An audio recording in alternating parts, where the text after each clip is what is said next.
దేవునికి స్తోత్రం. ప్రియమైన దేవుని వారలారా, మరి కొద్దిసేపు దేవుని మాటలు మనం ధ్యానించుదాం. ఒకసారి నేను ఒక విషయాన్ని మీకు చూపించి తర్వాత నేను వాక్యములకు వెళ్ళిపోతాం. దయచేసి ఒకసారి చూడండి. యెహోషువ గ్రంథం మరి 3వ అధ్యాయము 5వ వచనాన్ని మనం చదువుతున్నాం. చూడండి ఒకసారి. యెహోషువ గ్రంథం 3వ అధ్యాయము 5వ వచనం. మరియు యెహోషువ రేపు కలిపి చదవగా, రేపు యెహోవా మీ మధ్యన అద్భుత కార్యములను చెయ్యును. ఓకే, గనుక మిమ్మును మీరు పరిశుద్ధపరచు కొనుడని ఆజ్ఞ ఇచ్చెను. దేవుని నామమునకు స్తోత్రం కలుగుతుందా. ఇక్కడ గమనించండి పిల్లరా, దేవుడు మన మధ్యలో అద్భుత కార్యములు చేయాలంటే పిల్లలు గమనించండి, మనం ఒకటి చేసి ఉండాలి. ఏమండి, అందరూ ఇక్కడే ఉన్నారు కదా, దయచేసి వినండి. దేవుడు మన మధ్యలో లేకపోతే, మన కుటుంబములో లేకపోతే, మన వ్యక్తిగత జీవితంలో లేకపోతే, మన సంఘములో దేవుడు అద్భుతమైన కార్యాలు చేయాలంటే ఇక్కడ గమనించండి, కొన్ని విషయాలని మనం ఫాలో కావాలన్నమాట. ఏమండి, ఇల్లు కట్టుకోవాలంటే ఎలాగైతే మనం డబ్బులు సంపాదించుకోవడానికి ప్రయాసపడతామో, ఉద్యోగం సంపాదించుకోవాలంటే ఎలాగైతే చదువుల్లో మనం చక్కటి మార్కులతో మనం ముందుకు కొనసాగుతామో, అలాగునే మనము కూడా మన మధ్యలో దేవుని అద్భుతమైన కార్యాలు జరగాలి అంటే దయచేసి గమనించండి. కొన్ని విషయాలను మనము వెంబడించాలి, దానిని మనం ఫాలో కావాలి. చాలా మంది ప్రభుని నమ్ముకున్నాం కాబట్టి మన కుటుంబాలలో అద్భుతాలు జరగట్లేదు. మనం ప్రభుని నమ్ముకున్నాం కాబట్టి దేవుని కార్యాలు మన వ్యక్తిగత జీవితంలో కనబడతలేదు. మనం ప్రభుని నమ్ముకున్నాం కాబట్టి సంఘములో ఆశ్చర్యమైన కార్యాలు కనబడతలేదు. కారణం ఏంటంటే దేవుడు ఏదైతే ఒక నియమం పెట్టాడో ఆ నియమాన్ని మనం ఫాలో కావట్లేదు అనమాట. అయితే పిల్లలారా, ఇక్కడ గమనించండి, దేవుని అద్భుత కార్యాలు మన మధ్యలో జరగాలంటే కొన్ని వాటిని మనము ఫాలో కావాలి. వాటి గురించి ఈరోజు మనకు దేవుడు చెబుతున్నాడు. ఒక్కొక్కటిగా మనం ధ్యానిస్తాం. చూడండి ఒకసారి. అపోస్తల కార్యము అద్భుతమైన విషయం. అపోస్తల కార్యము దేవుని యొక్క అద్భుతమైన కార్యములు మన మధ్యలో జరగాలి అంటే కొన్ని వాటిని మనం ఫాలో కావాలని ప్రభు చెప్తున్నాడు. వాటిని ఏంటో మనం చూడగలిగితే మరి అపోస్తల కార్యం 2వ అధ్యాయం 42వ వచనాన్ని మనం చూస్తున్నాం. 42వ వచనం. మీరు అపోస్తల బోధ గమనించండి మాట, దయచేసి గమనించండి. మీరు అనగా ఎవరు అంటే ఆనాడు ఆదిమ సంఘానికి మరి పేతురు గారు చెప్తున్నాడు. ఈ రోజు దేవుడు మనందరికీ చెప్తున్న మాట ఏంటంటే, మీరు అపోస్తల బోధ యందును, గమనించండి, సహవాసం యందును, గమనించండి, రొట్టె విరుచుట యందును, గమనించండి, ప్రార్థన యందును. ఇక్కడ మరొక మాట చెప్తున్నాడు, ఎడతెగక ఉండిరి. ఇక్కడ పేతురు గారు ఏమని చెప్తున్నాడంటే, మన దేవుడు మన మధ్యలో అద్భుతమైన కార్యాలు చేయాలంటే 4 వాటిని మనం అనుసరించాలంట. 1 బోధ యందు మనం అనుసరించాలి. 2 చెప్పండి, సహవాసం యందు మనం అనుసరించాలి. 3 రొట్టె విరుచుట యందు మనం అనుసరించాలి. 4 ఎడతెగక ప్రార్థన యందు మనము అనుసరించాలి. ప్రియులారా, మరి కొన్ని విషయాలు 4 విషయాలు ఒక్కొక్కటికి మనం ధ్యానించగలిగితే ఎందుకు ప్రభు అంత నొక్కి చెప్తున్నాడు, ఎందుకు దేవుడు మన విషయంలో మీ జీవితాలలో అద్భుతాలు జరగాలంటే ఇది ఖచ్చితంగా చేయాలి. నిజమే ప్రియులారా. అలాగే దేవుని ఆశీర్వాదాలు మనం అనుభవించాలి అంటే, దేవుని అద్భుతమైన కార్యాలు మన జీవితాలలో జరగాలి అంటే ఈ 4 వాటిని ఖచ్చితంగా తూచా తప్పకుండా మనం పాటించాలి. ఏంటి మరి అపోస్తల బోధ అన్నాడు కదా, బోధలో ఏముంది? మనం అనుకుంటాం బోధ అంటే వింటున్నాం కదండి, ప్రతి ఆదివారం వింటున్నాం, ప్రతి శుక్రవారం వింటున్నాం, అక్కడక్కడ కుటుంబ ప్రార్థన పెట్టినప్పుడు వింటున్నాం, అక్కడక్కడ మీటింగ్లు వెళ్తున్నాం, అప్పుడప్పుడు గుర్తికి వచ్చి వాక్యాన్ని వింటున్నాం, ఇంక వింటున్నాం కదా. కాదు కాదు కాదు కాదు ఆ బోధలో కొన్ని విషయాలు దేవుడు చెప్తున్నాడు. బోధ ఉంది, ఆ బోధలో కొన్ని విషయాలు మనకు చెప్తున్నాడు. ఆ విషయాలు ఏంటో చూడండి ఒకసారి. మరి సామెతల గ్రంథము 1వ అధ్యాయము 33వ వచనాన్ని మనం చూస్తున్నాం.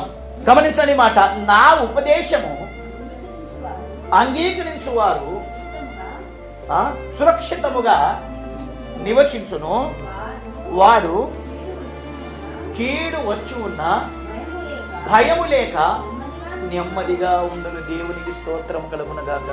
ఇక్కడ గమనించండి, బోధ ఏం నేర్పిస్తుందంటే నీకు సురక్షితమైన ప్రాంతములోకి తీసుకెళ్తుంది.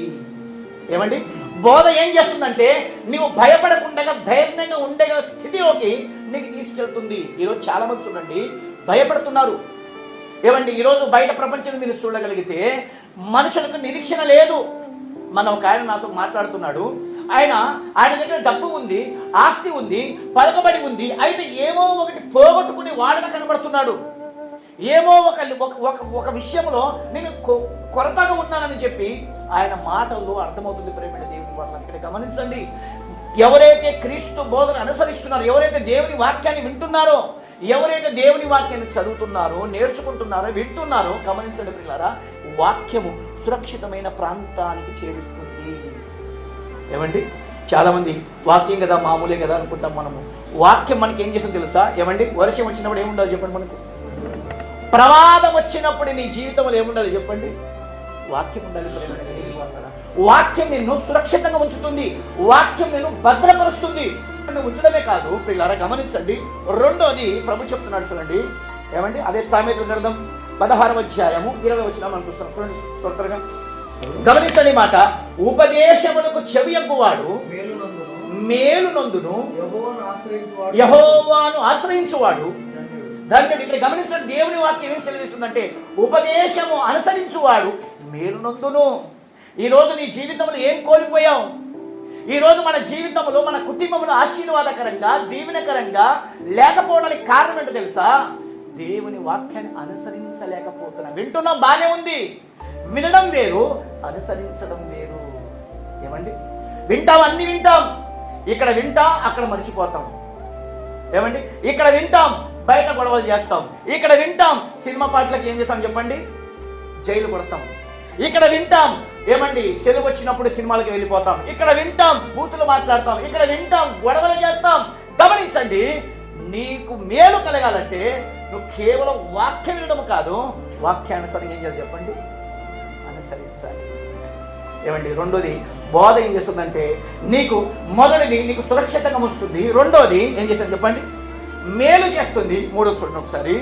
మూడోది మీరు చూడగలిగితే ప్రియులారా, కీర్తన గ్రంథం చూడండి ఒకసారి.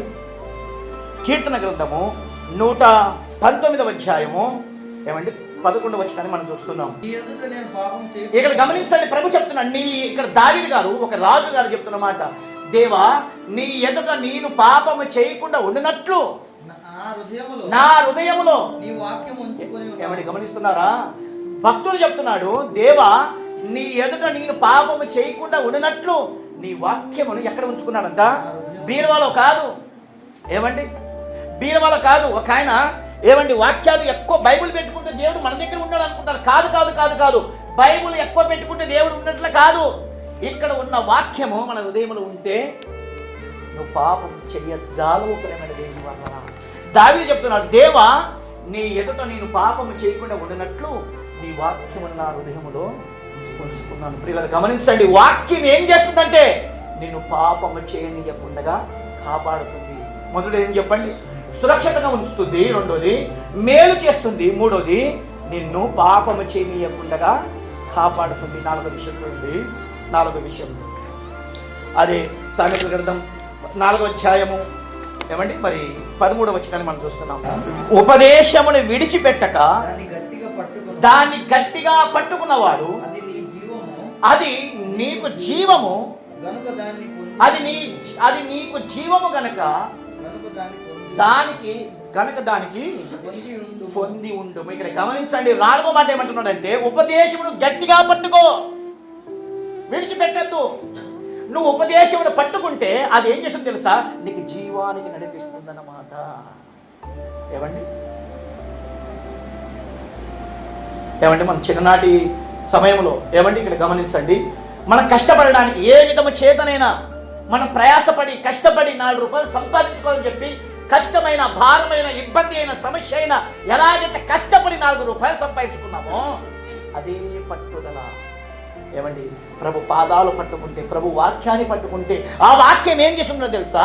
ఈ లోకపు మాలిన్యం నుంచి కాపాడి ఏమండి నిన్ను సురక్షితంగా ఉంచుతూ మేలు చేస్తూ నీకు ఏమండి పాపము చేయనీయకుండా ఆ ఉన్నతమైన పరలోక రాజ్యాన్ని నడిపిస్తుంది దేవుని వలన. కాబట్టే భక్తుడు చెప్తున్నాడు, బోధయందు స్థిరంగా ఉండు, అపోస్తల బోధయందు ఉండండి అని చెప్తున్నాడు.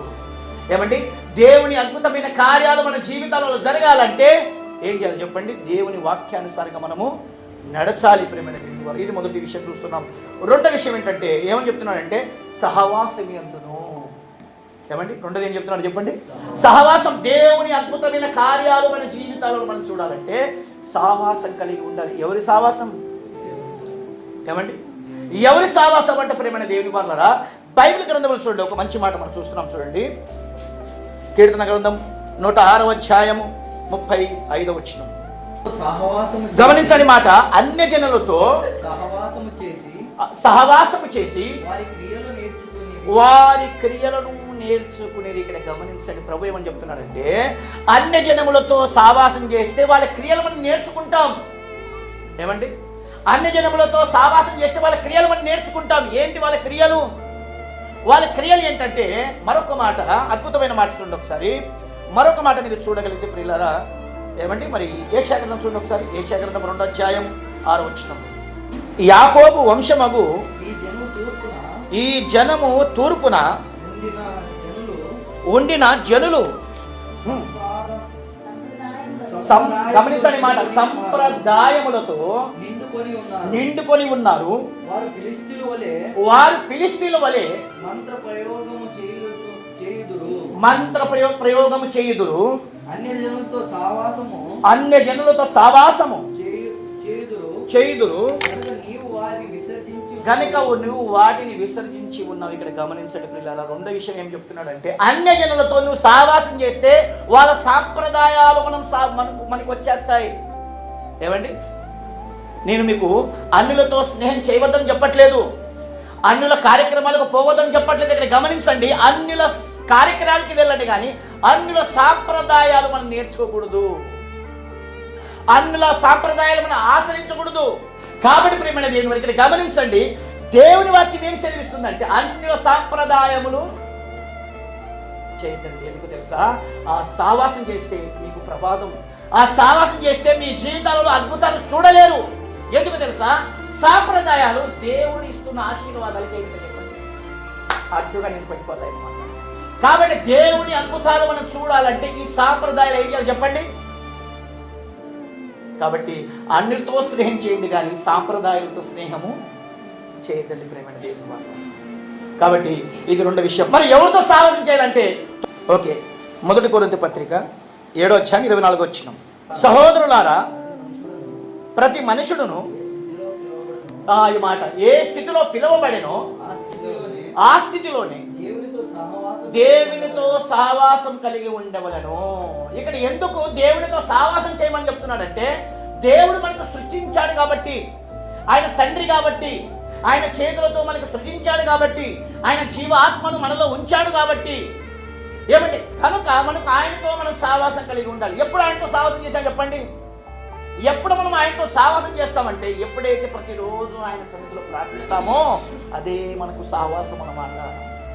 ఏమండి, ఇక్కడికి చాలా మందికి స్నేహితులు ఉంటారు కదా, మీ స్నేహితులతో ఒక టైం మీరు ఏర్పాటు చేసుకుంటారు, మీ స్నేహితులతో ఫోన్లు చేస్తారు, మీ స్నేహితులతో మీరు మాట్లాడతారు. అలాగుననే మనకు కూడా దేవునితో మన సహవాసం ఉండాలంటే ప్రతిదినము ప్రార్థన చేయాలి ప్రేమైన దేవుని వల్ల. ఇది మొదటి విషయం.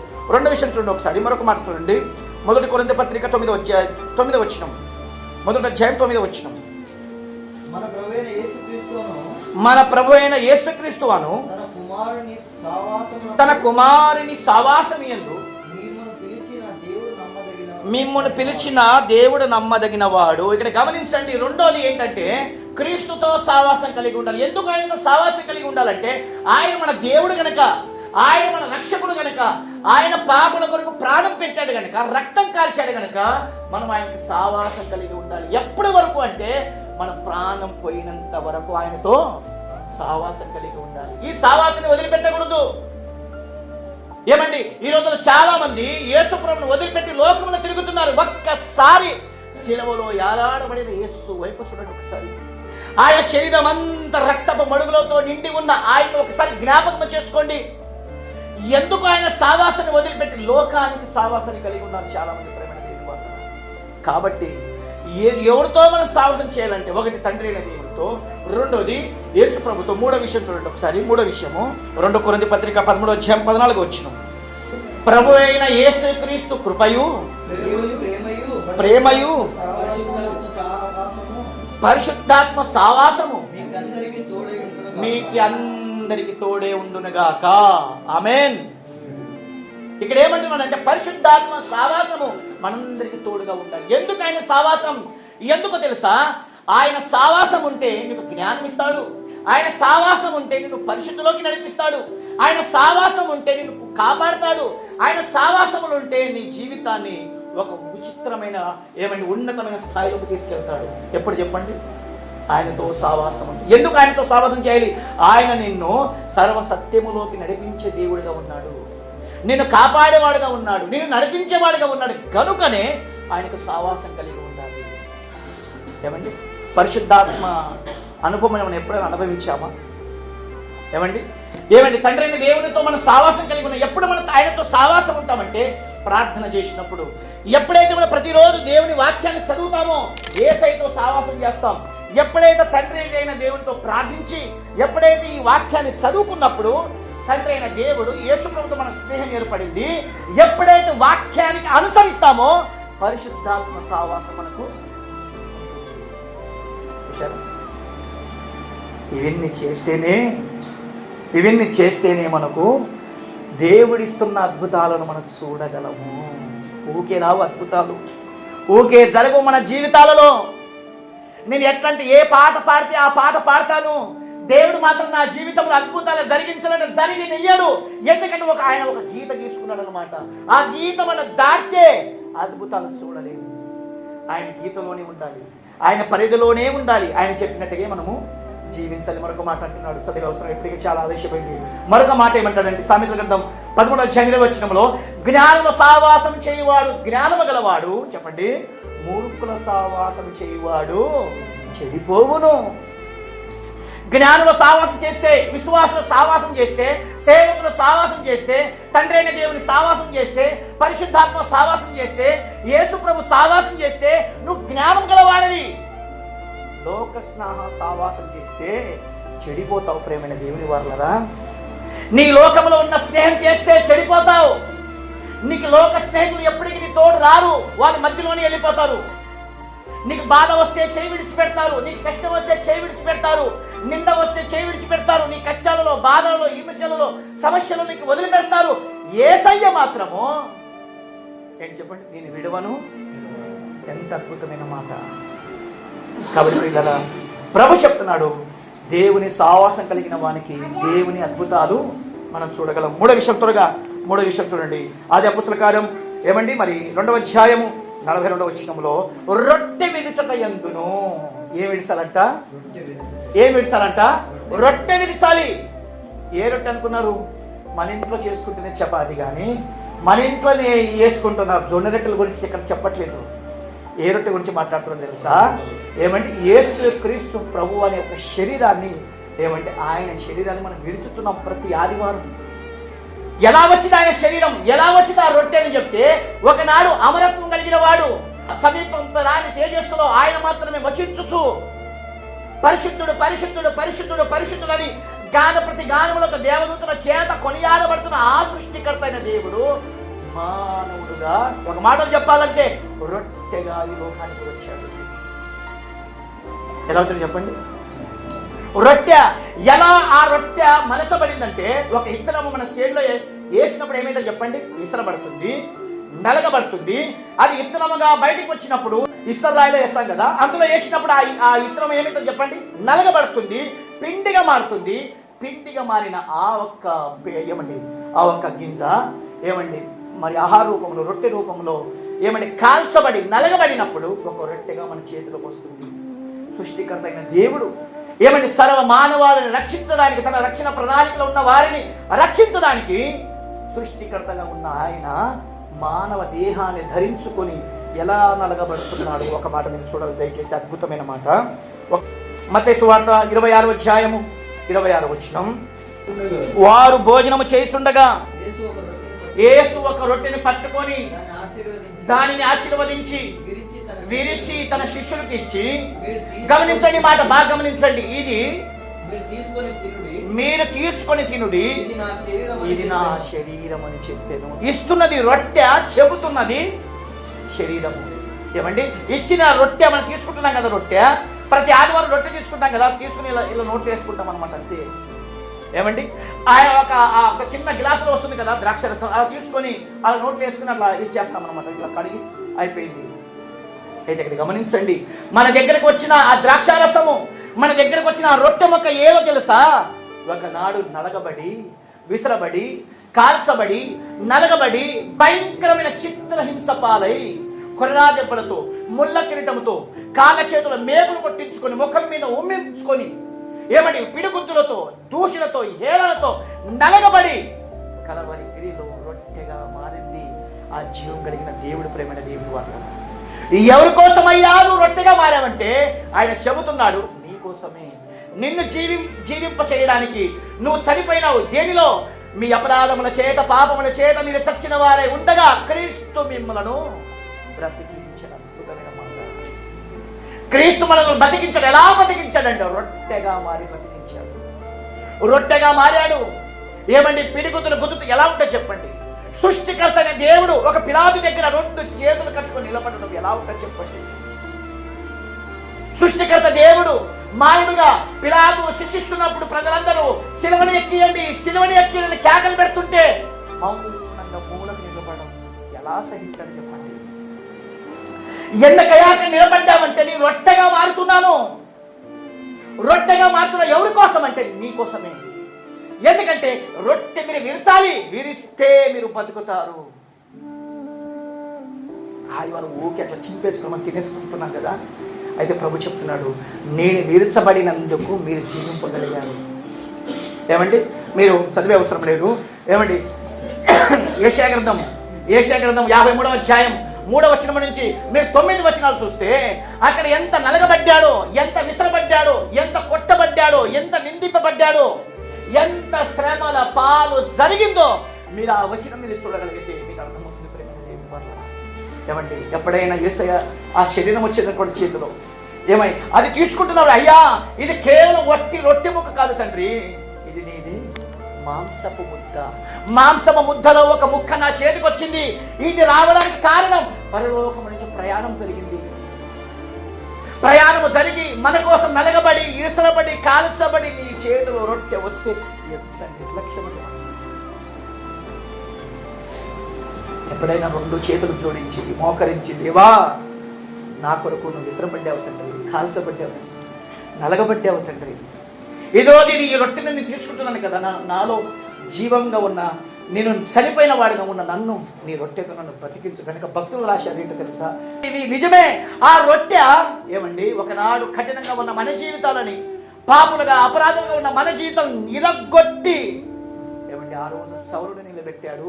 ఈరోజు మనం అందరూ నిలబెట్టాడు. ప్రేమ దేవుడు, మనం ఇంకా క్రీస్తులో ఇంకా అదే పాత జీవితాలు కలిగి ఆ విలువైన రొట్టెను మనము అపార్థం చేసుకొని అర్థం చేసుకోలేక ఇష్టానుసారంగా బ్రతికితే ఏమండి ఆ రొట్టె ఎవరి కోసమే కార్చబడిందో వారి కోసమే వెళ్ళిపోతుంది, కానీ ప్రమాదమును పడేది మనమే. ప్రేమ దేవుడు, 4వ విషయం చివరి మాట చెప్పి ముగిస్తున్నాను.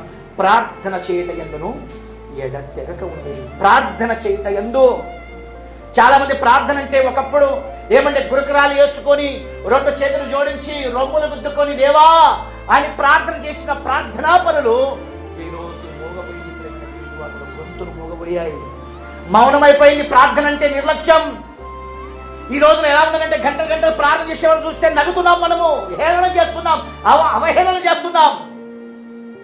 గమనించండి, ప్రభు చెప్తున్నాడు ఏమండి, ఎడతెగక ప్రార్థన చేయండి. దేవుని వాక్యం సెలవిస్తుంది, ఎడతెగక ప్రార్థన చేయండి. ఎప్పుడయ్యా? మీకు ఎప్పుడు సమయం దొరికితే ప్రార్థన చేయి. కష్టం వస్తే ప్రార్థన చేయి, నిందలు వస్తే ప్రార్థన చేయి. నీకు ఏ సమస్య వచ్చిందా? చాలా మంది నా సమస్యల కోసం ప్రార్థన చేయకూడదు. కాదు కాదు కాదు కాదు నీకు ఏ సమస్య వస్తే నువ్వు ప్రార్థన చేయి, ప్రార్థన విన్నపం చేయి. కొంతమంది నా స్నేహితులు నాతో కొన్ని విషయాలు పంచుకుంటుంటారు. అబ్రహాము, ఇక ఇది నా పరిస్థితి, ఇక నాకు అప్పుల బాధలు ఎక్కువైనాయి, నా కుటుంబంలో సమస్యలు ఎక్కువైనాయి, నా కుటుంబంలో ఈ పరిస్థితి ఉంది, నా భార్య మాట వినట్లేదు, నా భర్త నా మాట వినట్లేదు, నా స్నేహితులు నా మాట వినట్లేదు, నా పిల్లలు నా మాట వినట్లేదు.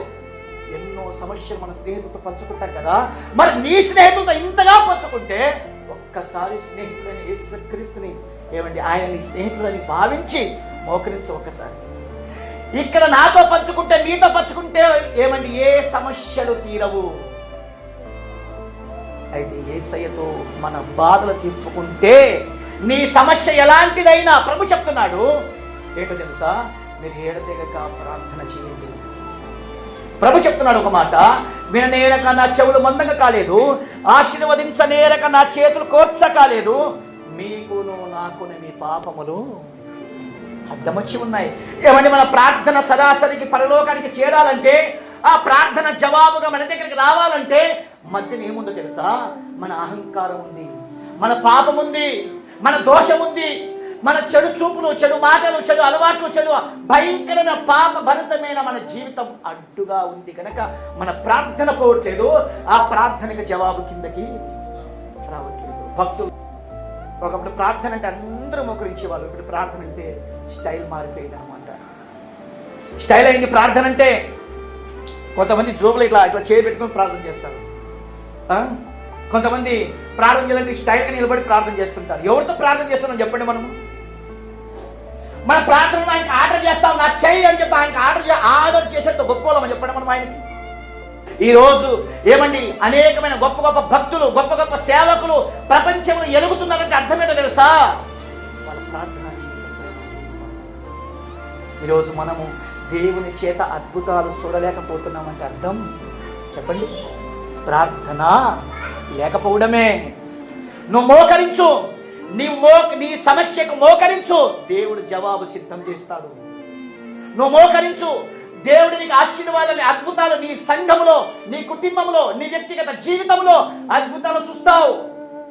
ఎక్కడ లోపం ఉందో దాన్ని గురిపెట్టుకుని ప్రార్థించు, ఎక్కడ జరగట్లేదో కార్యక్రమాలు దాని గురించి గురిపెట్టి ప్రార్థించు, జవాబు వెంటనే దేవుడు ఇస్తాడు. ప్రియులారా, ఈరోజు కుటుంబాలలో సమస్యలు ఉన్నాయి, కుటుంబాలలో ఒడిదుడుకులు ఉన్నాయి, కుటుంబాలలో భయంకరమైన సమస్యలు ఉన్నాయి. కారణం ప్రార్థన లేకపోవడం. కాబట్టి ఏమండి 4 విషయాలు: అపోస్తుల బోధ, 2ది సహవాసం, 3ది రొట్టె విడుచుట, 4ది ఈ 4 చేస్తే యెహోషువ గారు చెప్పినట్టు అద్భుతాలు మనము లేకపోతే గమనించండి, మన జీవితాలలో ఖచ్చితంగా దేవుని అద్భుతాలు మనం చూడాలంటే దేవా ఇగో అందరూ మోకరించుదాం, చివరి ప్రార్థన చేసుకున్నాం. మరి కళ్ళు మూసుకొని ప్రార్థన చేసుకొని మరి ఒక వాక్యాన్ని ముగించుకుందాం.